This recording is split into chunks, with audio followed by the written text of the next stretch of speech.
Welcome to Tip Tuesday.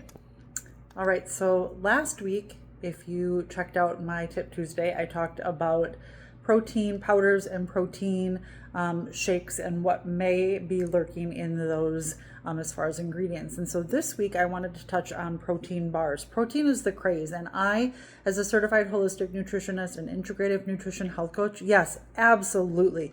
Protein is so important. Keeps us filled up, keeps our sugar spikes hot, from being on a roller coaster. It does so many incredible things. Protein is a must. However, just because it has protein in it, or just because the bar says it has protein in it, does not mean it has ingredients in it that are good for your body.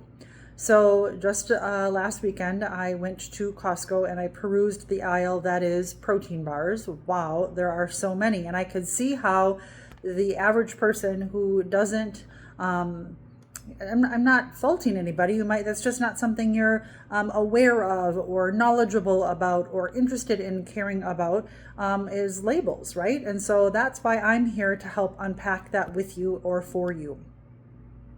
This would be a really long video if I went and told you every single ingredient of every single bar, but I just wanted to highlight a couple that you should be mindful of, a couple that you should be looking for. So I will just start by saying, if you see something like sorbitol, that's a sugar alcohol. Maltitol is the same, a sugar alcohol. These are sugar sweeteners. So if you look at the bars, they will say like a really low number of sugar, grams of sugar. But in actuality, they're adding sugar alcohols in, and maltitol is actually 75 to 90% as sweet as table sugar. So it's very similar. And companies can do that. Companies can make their product look like, oh, there's only 2 grams of added sugar or 3 grams of added sugar, when actually they're putting this junk in there that's highly processed, junk that's going into your body. That's a sugar alcohol or a sugar sweetener like sucralose. Guess what? Sucralose is 600 times sweeter than regular sugar. And again, companies can say no added sugar because it's a different name. It's not sugar, it's sucralose. And so they can say that, but yet that's in there because you have to wonder, ooh, this tastes pretty good, right? It's sweet. How can they have it sweet when there's no sugar? Well, they put sugar in there just using different names. So be mindful of that. Be mindful of inflammatory oils, things like vegetable oil, canola oil, peanut oil. Those are inflammatory oils. And when we are constantly having our bodies in a state of inflammation, because when we're eating foods that are inflammatory foods, our bodies are in a constant state of inflammation. That is the root to most, if not all, disease. So we have to be very mindful of inflammatory foods and try to use extra virgin olive oil, avocado oil, coconut oil when we can instead. Sodium caseinate, also known as casein. That is typically in a whey protein. That's typically the part of the protein that is making people's stomachs hurt.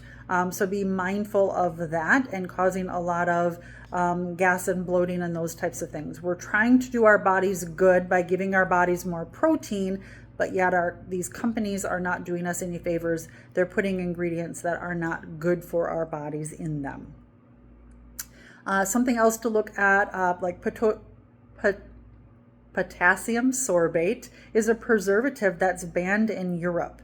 Natural flavors, we don't know unless the company discloses and says what their natural flavors are from.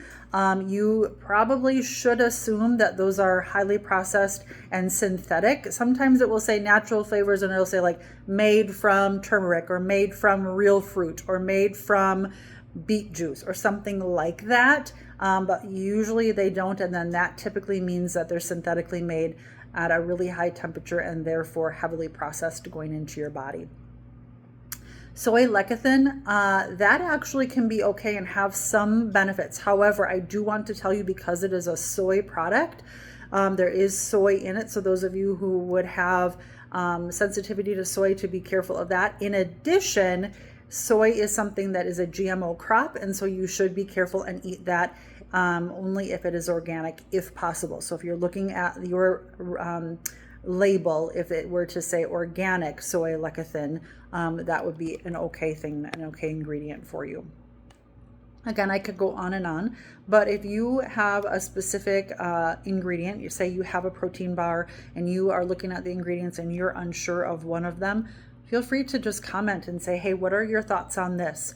And I'm happy to go help you with that and happy to give you some information. You're probably wondering, great, I understand that. Not all ingredients are great, but protein bars are super convenient. I get that.